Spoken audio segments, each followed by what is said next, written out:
The gravel crunching under unfamiliar feet on my private driveway made me look up from my morning coffee. A woman in her 50s marched toward my lakefront cabin with the determination of someone who believed the entire world owed her an explanation. Her perfectly styled blonde bob bounced with each aggressive step, and she clutched a clipboard like it was a weapon of mass destruction.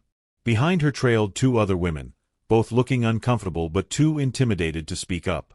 "Excuse me, sir, but you cannot have this structure here without approval from the Sunset Shores HOA, she announced with a voice that could curdle milk. I set down my coffee mug on the deck railing and studied her face, which was twisted into an expression of supreme authority. "I'm Margaret Pemberton, president of the Sunset Shores Homeowners Association, and this cabin is in direct violation of at least 17 bylaws." I couldn't help but smile slightly as I replied in a calm tone. "That's interesting, Margaret, considering I'm not a member of any HOA. This property sits on Pine Valley Road, which has never been part of Sunset Shores." Her face turned an impressive shade of red as she flipped through papers on her clipboard with increasing desperation. "That's impossible. Our HOA controls all properties within a 2-mile radius of the main Sunset Shores entrance," she declared with absolute certainty that was completely unfounded. "Actually, Margaret, I have all my property documents right inside if you'd like to see them," I offered with excessive politeness. "I purchased this land 2 years ago from the Henderson family, who owned it for 40 years. Not once in all that time was it ever part of any homeowners association." She waved her hand dismissively as if facts were merely suggestions. "The Hendersons were grandfathered in, but new owners automatically fall under our jurisdiction. You owe us 2 years of back dues at $500 per month, plus fines for unauthorized construction." The two women behind her exchanged nervous glances as Margaret's claims grew more outrageous. "That would be $12,000 in dues alone," I calculated out loud, maintaining my composed demeanor. "Plus whatever fines you're imagining. Tell me, do you have any legal documentation showing my property falls under your HOA's authority?" She huffed indignantly and thrust a piece of paper at me. "This map clearly shows our boundaries," she said with a triumphant tone. I examined the poorly photocopied document that looked like someone had drawn on it with a red marker. "Margaret, this appears to be a tourist map of the lake area that someone has vandalized with a Sharpie," I observed dryly. "The actual property lines are recorded at the county assessor's office, and I can assure you my land has never been part of Sunset Shores." Her face contorted with rage as she realized I wasn't going to roll over. "Listen here, Mr. Whoever you are," she spat with venom dripping from every word. "I've been president of this HOA for 8 years, and I know exactly what properties we control. Your little cabin is an eyesore that's bringing down property values for our members. The color is wrong, the deck extends too far, and don't even get me started on that boat dock you installed without permission." I took a slow sip of my coffee before responding. "The cabin is painted forest green to blend with the natural surroundings, the deck is built to code with all proper permits, and the boat dock was approved by the County Marine Authority. Would you like to see the documentation?" Margaret's sidekicks were now actively backing away as their leader's face grew redder. "Documentation can be forged," she declared with the confidence of someone who had probably considered doing exactly that. "I'm giving you 30 days to either join our HOA and pay all back dues and fines, or will be forced to place a lien on your property." I pulled out my phone and started recording video. "Margaret, I need you to repeat that threat for my records, please," I said with a pleasant smile. She immediately stepped back and lowered her voice. "This isn't over. I have connections at City Hall, and my brother-in-law is a lawyer. You'll be hearing from us very soon." As she turned to storm off, she added over her shoulder with a nasty tone, "And that ridiculous garden gnome by your door is definitely against regulations."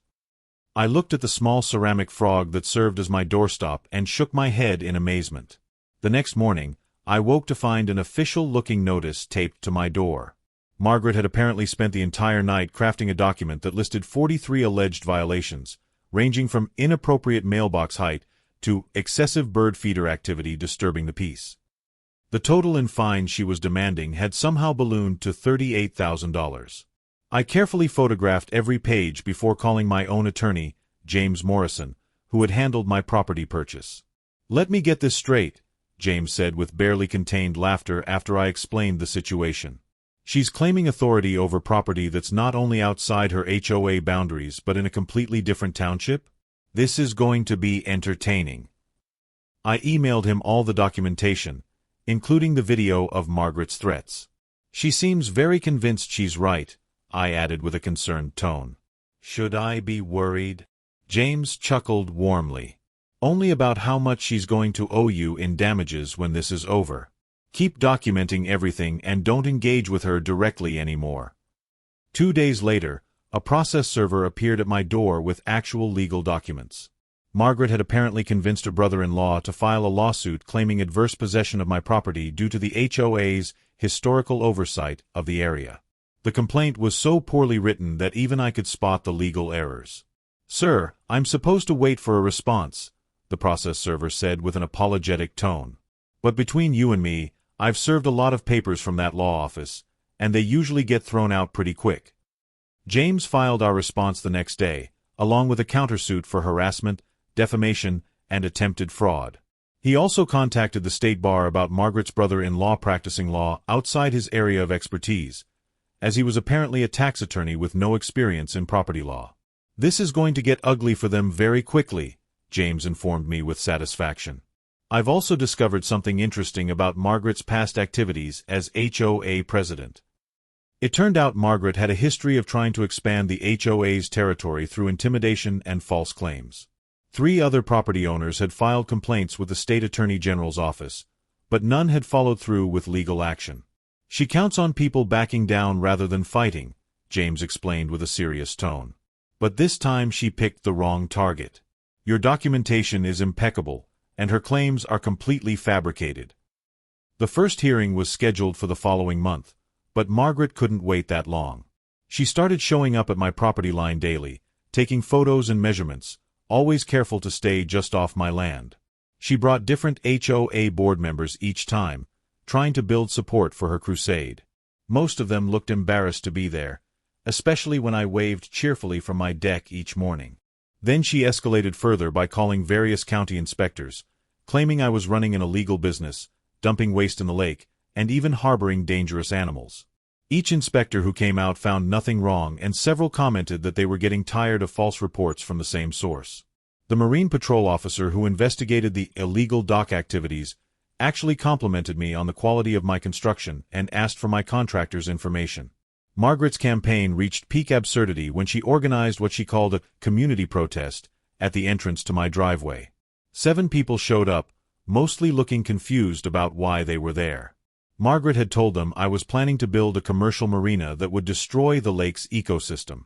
When I offered them all lemonade and showed them my simple 2-slip private dock, most of them apologized and left immediately. The breaking point came when I returned from a weekend trip to find my mailbox destroyed and my driveway blocked with large rocks. Security footage from my neighbor's camera clearly showed Margaret directing 2 teenage boys to place the obstacles while she attacked my mailbox with a baseball bat. This is criminal vandalism, the sheriff's deputy said with a shocked tone as we reviewed the footage. We'll need to arrest her immediately. Margaret was taken into custody at the next HOA board meeting, in front of all the members she had tried so hard to impress. The look of absolute shock on her face as the handcuffs clicked shut was something I'll never forget. "This is all a misunderstanding," she shrieked with a panicked voice. "He's the criminal, not me. He's stealing HOA property." The deputy just shook his head and read her rights while the board members sat in stunned silence. The criminal trial proceeded quickly since the evidence was overwhelming. Margaret's brother-in-law withdrew from representing her after the state bar opened an investigation into his conduct. She had to hire a real criminal defense attorney who advised her to take a plea deal. The prosecutor offered 2 years probation, 300 hours of community service specifically related to lakeside conservation, and $25,000 in restitution for my legal fees and property damage. When the judge read the sentence, Margaret collapsed into her chair and began sobbing uncontrollably. "But I was just trying to protect property values," she wailed with a broken voice. The judge's response was sharp and direct. "You committed fraud, vandalism, and harassment in pursuit of a personal vendetta. The 2-year probation sentence stands, and if you violate it, you'll serve 18 months in county jail." Margaret's sobs turned to hyperventilating as the reality of her situation finally hit her.